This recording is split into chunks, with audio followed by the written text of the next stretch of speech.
imagine your typical morning for a second. The alarm goes off, and almost instantly you are hit with just an absolute avalanche. Oh yeah, immediate dread. Right.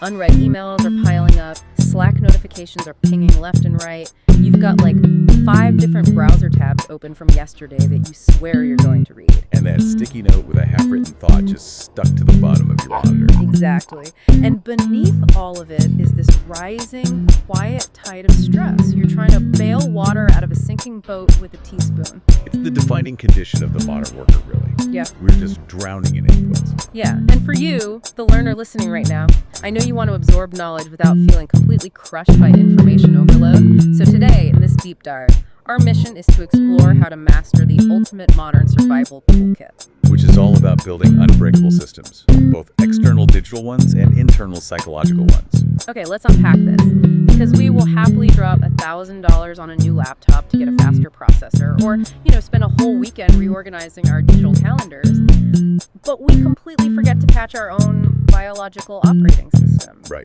We treat our technology and our psychology as these completely separate domains. Yeah. But they actually follow the exact same rules of capacity, processing, and bandwidth. You're basically asking your brain to manually process a fire hose of data while simultaneously trying to be creative, strategic, and calm. Which is impossible. And when you look at the data on how much time we waste because of this, it's actually terrifying. It really is. I mean, consider this. The average knowledge worker spends 1.8 hours every single day just searching for information. Wait, almost 2 hours a day just looking for things? Just searching. That is 9.3 hours a week. You are essentially losing more than a full workday every single week just looking for, like, that one PDF your boss sent you. Or trying to find that specific email thread from 3 months ago. Yeah, that statistic perfectly illustrates the failure of relying on our biological brains for raw data storage. I mean, your brain is not a hard drive, it's a processor. Which brings us to the concept of building an external brain, or a PKM, a personal knowledge management system. But I want to be clear for everyone listening, a PKM isn't just a folder on your desktop labeled stuff. No, not at all. It's a highly specific ecosystem designed around the DIKW model. Right, which stands for data, information, knowledge, and wisdom. Exactly. And the DIKW model is brilliant because it gives us a roadmap for how to actually process the avalanche. So how does that look in practice? Like, where do we start? Well, you start with raw data. Maybe it's a highlighted quote from an article or just a quick thought you had in the shower. On its own, it's basically useless. Right, completely isolated. Yeah. But your PKM helps you organize that data into information by adding context.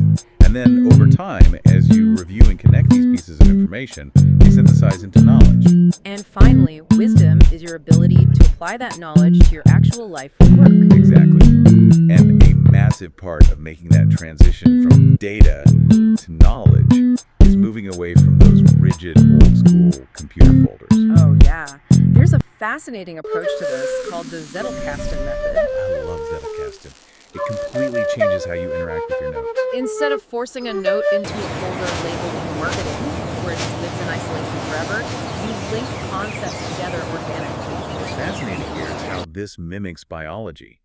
In a Zettelkasten, a note on marketing can link directly to a note on psychology, which links to a note on behavioral economics. It mimics the exact way neurons fire and wire together in our actual brain. Right, you aren't just filing things away to die. You are building a true second brain where ideas cross-pollinate. And the tools we have now to build this second brain are just absurdly powerful. Take Workflowy, for example. Oh yeah, Jesse Patel, the founder, highlighted this incredible feature there. Yeah, where you can embed shared lists directly into your own personal account. So you're working on a project with a collaborator, they update a bullet point on their end, and your personal knowledge base updates in real time. Or if you're utilizing a minimalist app like Collected Notes, you can just jot down a quick markdown note. Which is just a way to format text without ever taking your hands off the keyboard. Right, and it automatically triggers a new Workflowy bullet using an automation tool like Zapier, which fundamentally changes the game. It really does. A PKM is like an external hard drive for your thoughts. But adding webhooks in Zapier is like hiring an automated filing clerk who works 24/7. That is the perfect analogy. They are just working in the background constantly. But, okay, let me play devil's advocate for a second. I remember reading a tutorial by William Nutt, who is a massive Notion expert. And like a couple of years ago, if you wanted to connect different databases, you had to write custom JavaScript using code by Zapier. Oh man, yeah. the old workarounds. You were generating custom API tokens, writing fetch requests.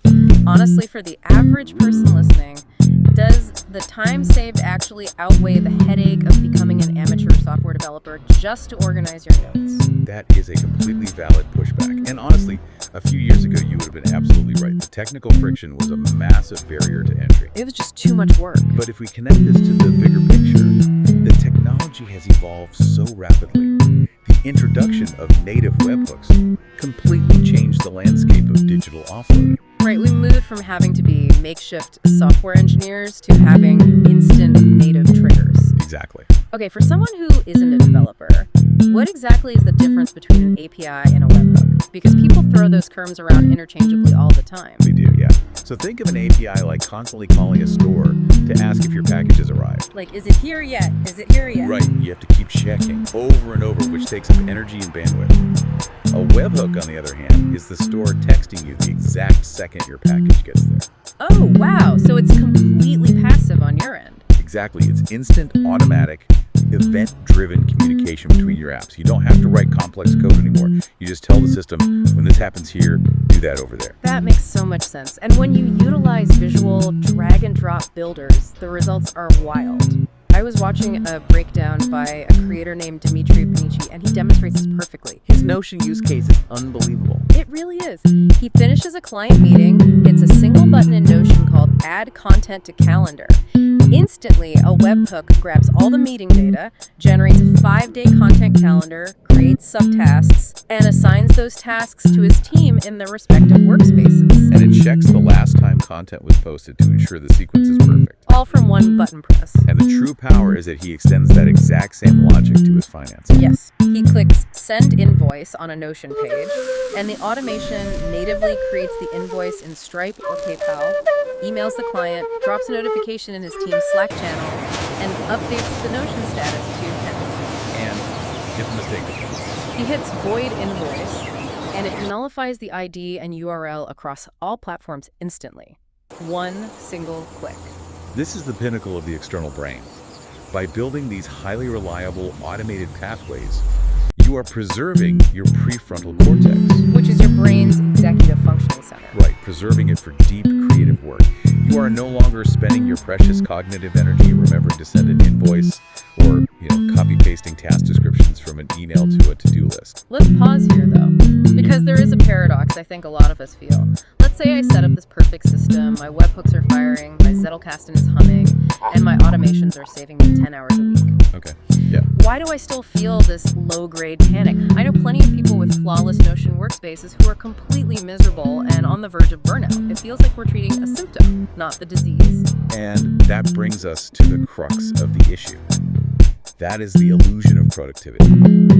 You can automate a financial invoice with one click, but you cannot automate your emotional resilience when that same client yells at you over the phone. Wow. Yeah.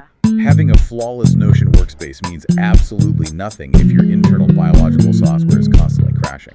So we've optimized the external environment, but the internal environment is still running on an outdated OS. Precisely. The hidden toll of modern hustle culture is staggering. Globally, there are over 580 million active entrepreneurs. That is a lot of people. And 49% of them struggle with mental health issues, compared to just 32% of the general population. Almost half of the people trying to build something are suffering internally. Why is that gap so massive? Is it just the sheer volume of work? It's the physiological reality of modern stress. When you are constantly putting out fires, your body stays in a low-grade fight-or-flight state. Your system is continually flooded with cortisol, primary stress hormone. Which is supposed to be a temporary survival mechanism, right? Evolutionarily, cortisol is meant to help you outrun a predator for 5 minutes. It is not meant to be dripping into your bloodstream for 10 hours a day while you answer emails. And wait, to go back to my earlier point, if I have all this extra time from my Zapier automations doing my busy work, shouldn't I naturally be less stressed? It seems like you should be.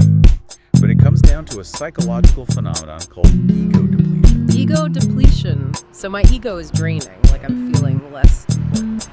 Not your ego in the Freudian sense. It's about your willpower and self-control. The theory suggests that willpower draws upon a finite pool of mental resources. Okay. When you use up that energy, even on automated systems that still require your daily oversight, or just dealing with the daily friction of life, your willpower battery depletes. Oh, wow. So when you finally get that hour of free time your webhook saved you, you don't actually use it to relax, read a book, or create art. No, your depleted brain just fills that void with anxiety, rumination, or mindless scrolling because you don't have the energy left to direct your attention. That is so true. Unless you actively design your mental environment, the free time just becomes a vacuum for more stress. Exactly. We have to practice mental fitness. Just like physical fitness, it requires intentional daily reps. The research around positive intelligence introduces a concept called PQ reps. PQ reps, what are those? These are micro exercises designed to rebuild that mental battery. And it takes just 10 seconds of focused mindfulness. 10 seconds? I have to push back on that. You're telling me that rubbing my fingers together for 10 seconds is going to counteract a decade of chronic cortisol exposure? It sounds a little too easy. It sounds overly simple until you look at the neurology of it. PQ rep involves paying intense, localized attention to a physical sensation.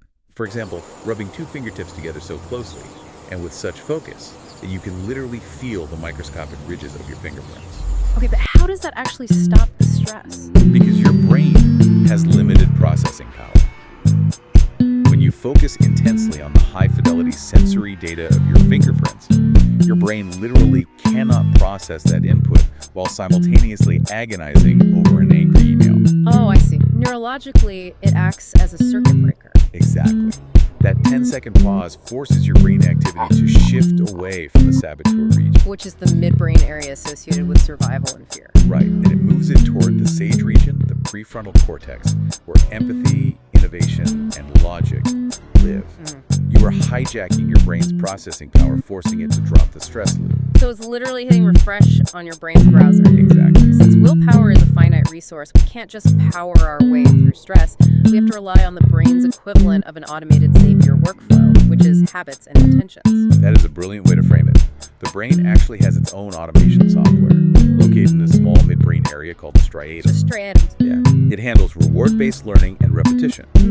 When you repeat an action enough times, the striatum takes over the processing. It automates the behavior, so your prefrontal cortex doesn't have to expend any energy deciding to do it. This is the biological mechanism of a habit. Precisely. Here's where it gets really interesting. If we want to program that biological Zapier, we have to start ridiculously small to bypass the brain's natural resistance to change. Right, you don't start by saying, I'm going to meditate for an hour every morning. You start with the 2-minute rule. You say, I'm going to do 10 seconds of a PQ rep when I sit at my desk. And the physiological results of doing this are highly measurable.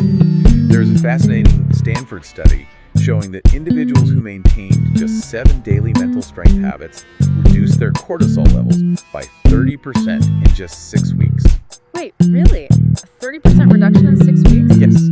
A 30% reduction in your primary stress hormone is life-altering. It lowers blood pressure, improves sleep architecture, and drastically increases cognitive clarity. That's incredible. But to maintain those habits, you must understand the vital difference between a goal and an intention. Right, because we confuse these constantly. A goal is an external outcome, like, I want to launch this product by Q3, or I want to hit 10,000 subscribers. But an intention is an internal mindset. It's how you want to show up on the journey to that goal. Like, I intend to be deeply curious today, or I intend to stay grounded when the server inevitably crashes. And setting an intention isn't just a nice thought, is it? It actually changes how your brain processes reality. It physically does. It activates the reticular activating system, or the RAS. The RAS. Yes, the RAS is a bundle of nerves at our brainstem that acts as a balancer for your brain. At any given moment, there are millions of bits of sensory data flooding your nervous system, but your conscious brain can only process about 50 bits per second. So the RAS filters out the unnecessary noise. Exactly. When you set a clear conscious intention, you are programming your RAS to highlight opportunities, conversations, and solutions that align with that specific focus. Setting an intention is like programming the GPS, and the daily habits are the engine that actually drives you to the destination. Yes. And what happens when that engine is running smoothly and your GPS is locked in? You finally have the fuel, the cognitive bandwidth to navigate the hardest, most unpredictable terrain, which is And that brings us to the ultimate output of this entire system.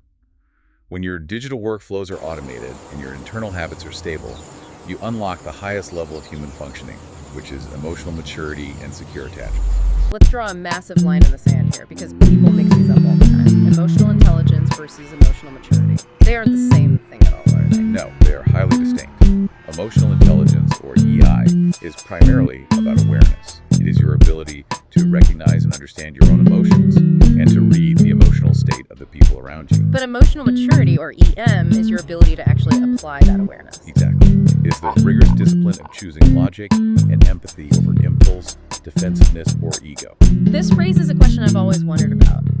Is it possible to be highly emotionally intelligent? Like, you walk into a room, you know exactly what everyone is feeling, you can read the interpersonal dynamics perfectly, but still be completely emotionally immature? Absolutely. In fact, that combination is incredibly common, and it can be quite toxic. Oh, wow. Why is that? If you have high awareness but low regulation, you might use your deep understanding of others' emotions to manipulate them. Or, internally, you might know exactly why you were angry, you can articulate your childhood trauma perfectly, but you still throw a screaming tantrum at a coworker because you lack the maturity to regulate the behavioral response. It's the difference between knowing the stove is hot and actually having the restraint not to touch it when you're mad. Exactly. Biologically, emotional maturity requires your prefrontal cortex to act as the strict boss of your amygdala, which is the brain's fear and reactivity center. Yes. And there is some really fascinating research on how the brain regulates these negative emotions, particularly regarding gender differences. Yes, this raises an important question about how differently we might process negative experiences. The research indicates that women may use positive refocusing to downregulate negative emotions to a greater extent than men do. So how does that show up in the brain? Neurologically, this shows up as higher activation in the ventral striatum, a region linked to reward and positive motivation. Oh, interesting. Yeah, it suggests a biological inclination or perhaps a heavily socialized strategy to actively pivot toward a positive framing when stressed, rather than just bluntly suppressing the negative emotion.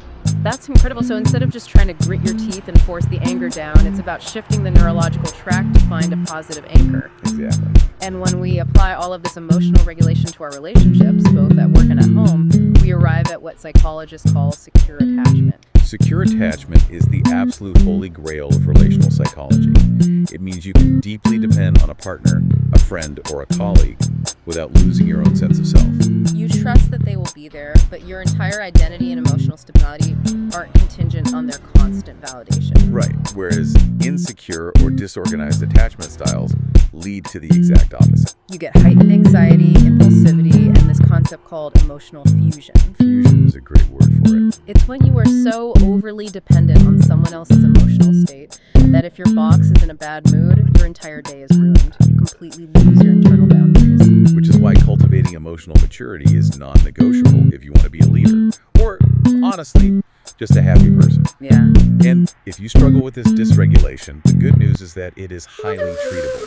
Therapies like cognitive behavioral therapy, or CBT, and dialectical behavior therapy, DBT, are specifically designed to build these exact regulatory pathways. They mechanically teach you to insert a pause between a trigger and your reaction. Because, as we all know too well, chronological age does not equal psychological age.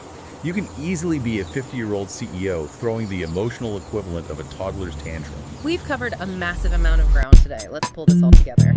To stop bailing water with a teaspoon, you absolutely must clear your mental bandwidth by offloading your raw data into a digital PKM. Letting concepts connect organically like a Zettelkasten. Right.